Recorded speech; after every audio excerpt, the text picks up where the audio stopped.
فمن شاء اتخذ إلى ربه مآبا. Günümüz insanlarının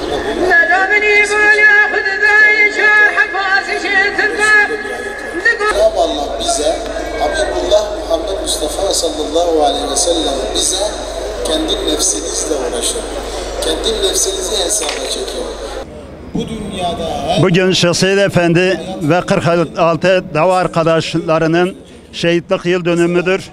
97 yıl önce 29 Haziran'da Dağ Kapı Meydanı'nda asılarak şehit edilmişlerdi.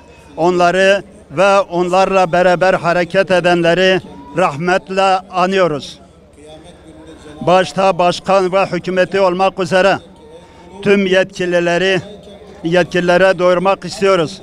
Şeyh Seyyid Efendi'nin başlatmış olduğu hareket bir İslami hareket olup küfre karşı yapılmıştır.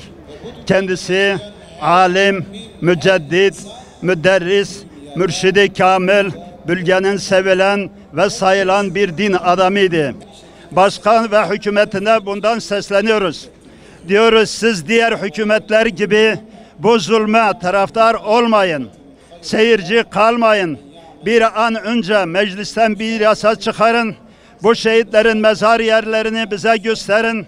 Mezarlarını yapıp üzerine bir mescit inşa edelim. Sevenleri ziyaret edip bu 97 yıllık hasret son bulsun. Sayın Başkan ve hükümet yetkilileri, mezarın saklanması bir devlet ayıbı, bir insanlık suçu, dinimizde vebali büyük bir hakarettir, bir kul hakkıdır. Rahmetli Menderes'i asanları kınadınız, mezarını başka yere naklettiniz. Bunlar için yaptıklarını Şeyh Seyyid Efendi için de yapmanızı istiyoruz. Şeyh Seyyid Efendi bu milletin gururudur. Bu millet kendinden vazgeçer, gururundan vazgeçmez. Allahu Ekber, ya Seyyid Rahber, Allahu Ekber, Allahu Ekber, ya Seyyid Rahber. Fakat insanlar